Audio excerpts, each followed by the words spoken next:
disease, and its causes. How to identify the disease? Let us understand a little more about diseases. We know that when there is a disease, there is something wrong within the body. Our body is made up of various tissues that make up the organ systems. Each of the organ systems has specific organs which have particular functions. The digestive system has the stomach and intestines which helps to digest food taken in from outside the body.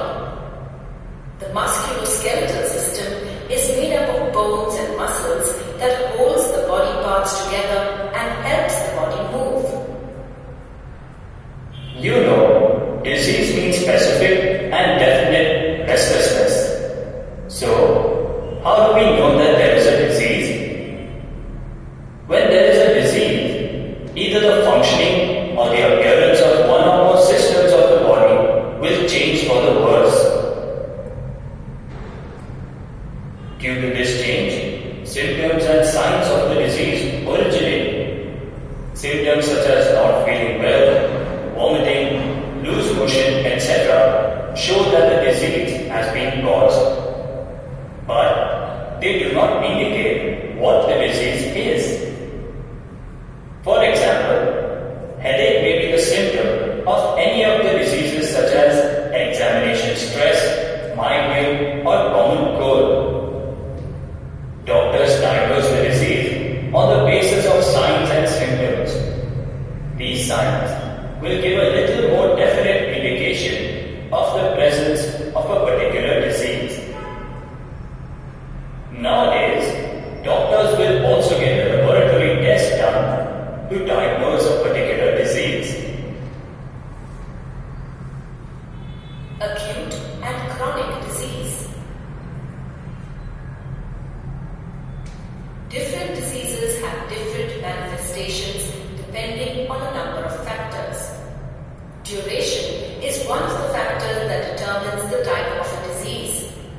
Some diseases last for a very short period of time and are called acute diseases, whereas diseases that last for a longer time, even for lifetime, are called chronic diseases. Acute diseases. Disease like flu is an acute disease. Flu shows sudden and rapid onset. Its effect is direct and fast on our body. Its effect lasts for a short period of time in our body. As a result, it does not cause any bad effect on the human body.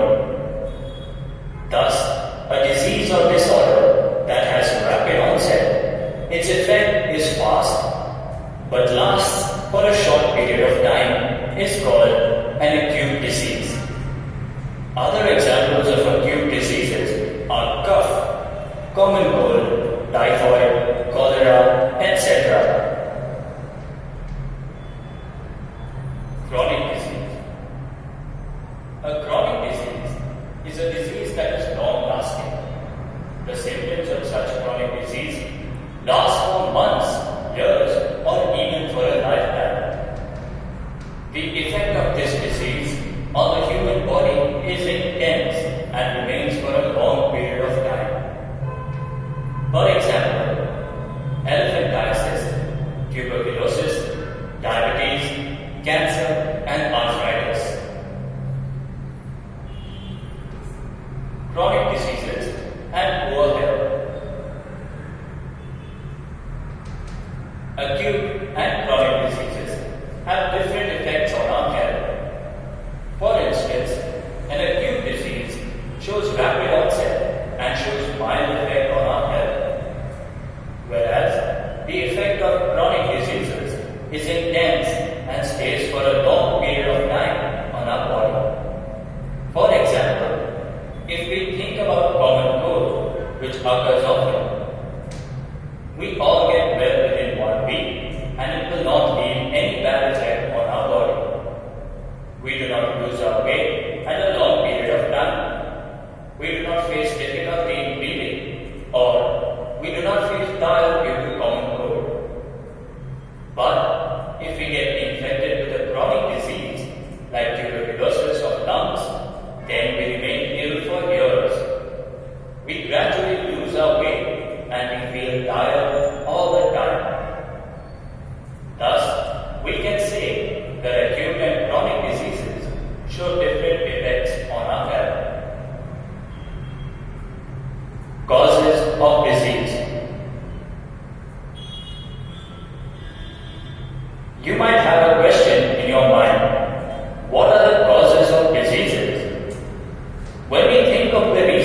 of the diseases, we should consider that there are many different levels of causes of the diseases.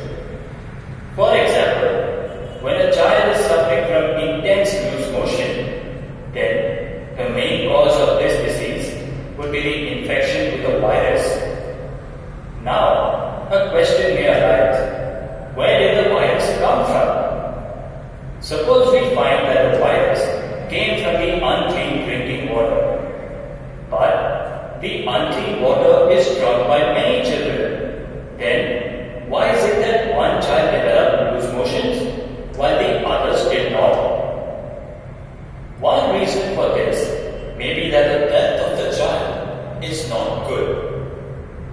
Consequently, it may happen that the risk of disease in this child is greater, whereas the other healthy children are not at the risk. Thus, poor health is the first level cause of the disease.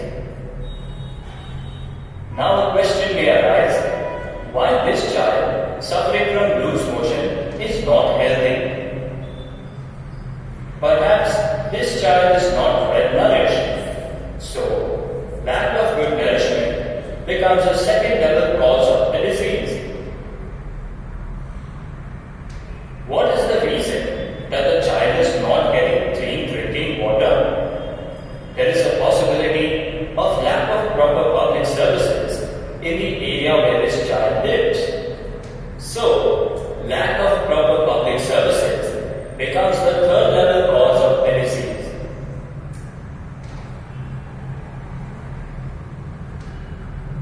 It is also possible that the child has some genetic difference that makes it more likely to suffer from loose motions when exposed to such a virus. Thus, we can say that the virus is the immediate cause and the other factors form the contributory causes for the disease. From all these discussions, we can conclude that one or more than one cause is responsible for the disease. Infectious and non-infectious diseases. The immediate causes of disease are of two distinct types. One type of cause is through the infectious agents, mostly microbes or microorganisms. Diseases where microbes are the immediate causes are called infectious diseases. These microbes spread in the community and cause diseases. The other type are the diseases that are not caused by infectious agents. Their causes are mostly internal and non-infectious. Such diseases are called non-infectious diseases. The ways in which diseases spread and can be treated or prevented are different for different diseases. This is because it depends on whether the immediate causes are infectious or non-infectious. Infectious diseases.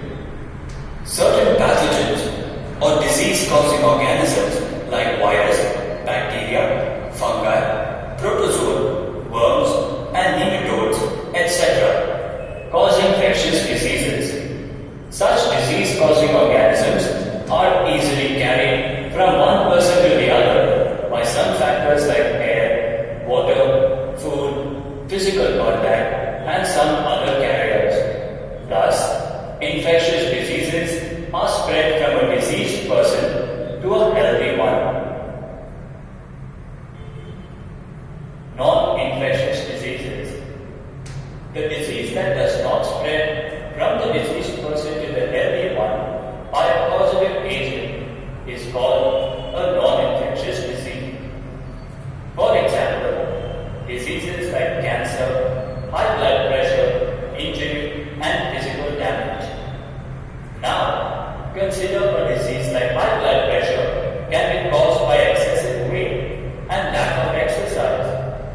Another example is a cancer in some definite organ of the body, which is caused due to the uncontrollable growth of the tissue cells of that particular organ, and genetic abnormality is the main reason for this. Whereas accident is the main cause for an immediate and physical damage to the body. Infection is not a cause for all these diseases. Socially, the causes of the disease, cure, and prevention are different for different disease. This depends on whether the disease is infectious or non-infectious. Let's do a quick check.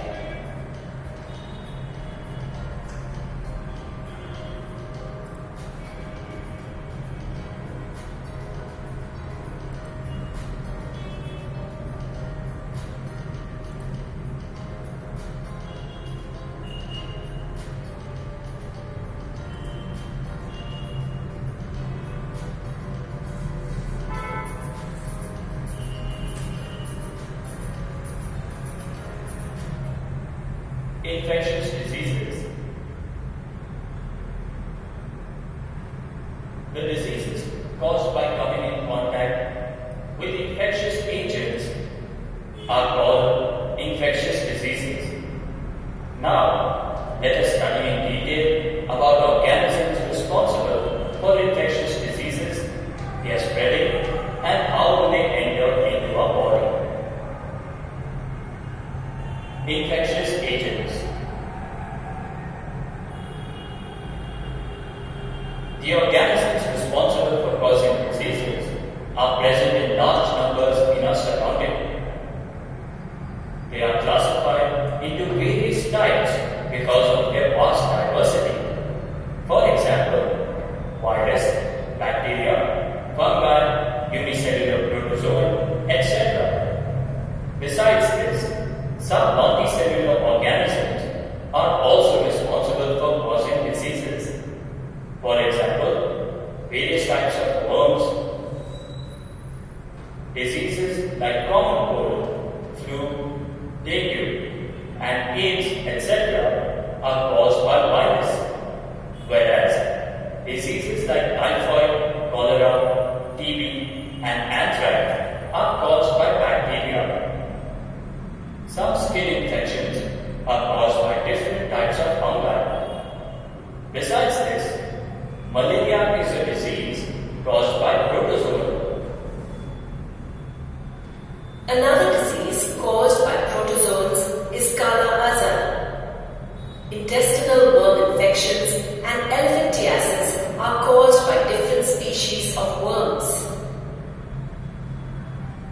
Why should we think about the causative agents of the disease?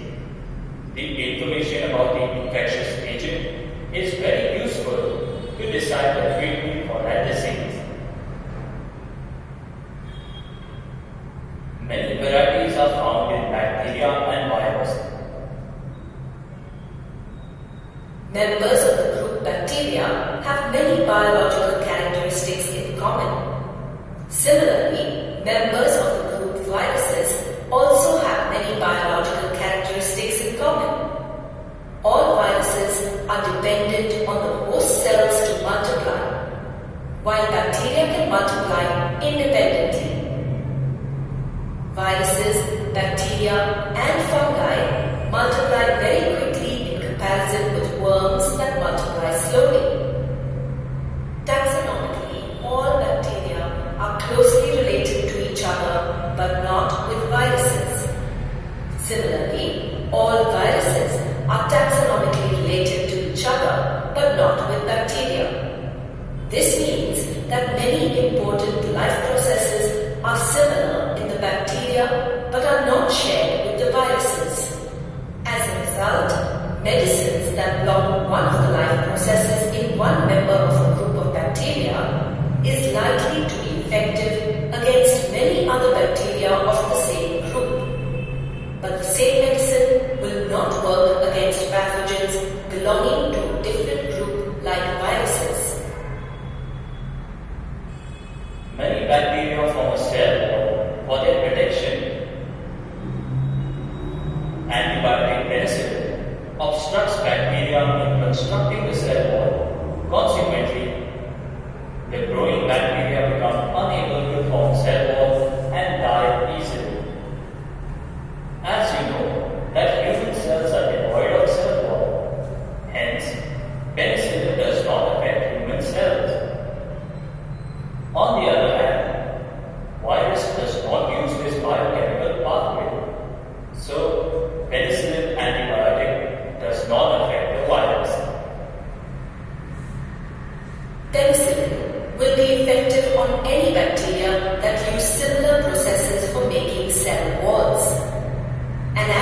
antibiotic can work against many species of bacteria rather than simply working against one. Such antibiotics are called broad-spectrum antibiotics. The antibiotics that can work against only a few types of bacteria are called narrow-spectrum antibiotics. The antibiotics effective against bacteria are ineffective in the case of viruses. This is because bacteria and viruses are taxonomically different, and also viruses do not carry out any metabolic processes themselves. Instead, viruses rely on a host cell to carry out these processes for them. Therefore, viruses cannot be treated with antibiotics, as it is impossible to harm the virus without harming the host cells. That is why, when we have a common cold, which is caused by virus, taking antibiotics does not reduce the severity or the duration of the disease. But in case we also get a bacterial infection along with the viral cold, taking antibiotics will help to reduce the severity of the bacterial infection and not the viral infection. Have you ever heard about peptic ulcers? Peptic ulcers refer to painful sores or ulcers in the lining of the stomach or first part of the small intestine called the duodenum. The symptoms include acidity-related pain and bleeding in the stomach and duodenum. It is caused by a bacterium, Helicobacter pylori. These bacteria are found in the lower part of the stomach of patients having peptic ulcers. This finding was first done by an Australian pathologist, Robert Warren from Perth. His findings were later studied by Barry Marshall. They both conducted treatment studies and showed that patients could be cured of peptic ulcer when the bacteria were killed off from the stomach. This pioneering discovery by Marshall and Warren helped in the treatment of peptic ulcer disease, which can now be cured in a short period of time with the help of antibiotics. They were awarded Nobel Prize in the field of physiology and medicine in 2005 for this achievement. Means of spread. How do the infectious diseases spread? Let us understand this. Microorganisms spread from an infected person to the healthy person by many ways. As the disease-causing microorganisms are passed on or communicated from an infected person to a healthy person, such diseases are called communicable diseases. Diseases spread through the air. Common cold, cough, tuberculosis, and pneumonia are the diseases spread through the air. Such diseases spread through sneezing or coughing of the patient. When the patient sneezes, many droplets are produced. Such droplets enter into the healthy person standing close to the patient through breathing, and the healthy person gets infected by the disease. Diseases that spread through air are called airborne diseases. These diseases are more likely to spread in more crowded areas. When an infected person sneezes or coughs, droplets are released into the air that contains the pathogens. Large droplets settle on the ground, whereas the small droplets evaporate to form droplet nuclei. These droplet nuclei are then carried by the air. The droplet nuclei get easily transmitted to a healthy person from an infected person. In a closed room, the droplet nuclei get circulated and pose a risk to the people living in the room. Thus, overcrowding and poor ventilation of rooms is a major factor in the spread of airborne diseases. Diseases spread through contaminated food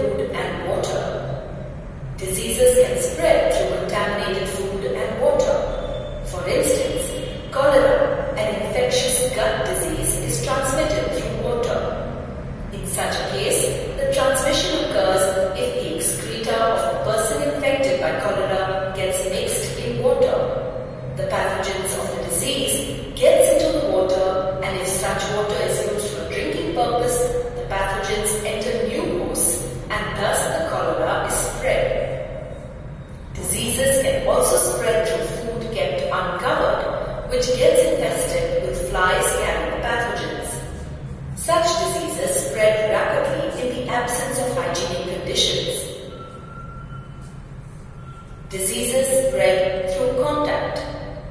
Many skin diseases are spread through direct physical contact. For example, scabies, ringworm, etc. Diseases like syphilis and AIDS are examples of diseases that spread from one partner to the other through sexual contact.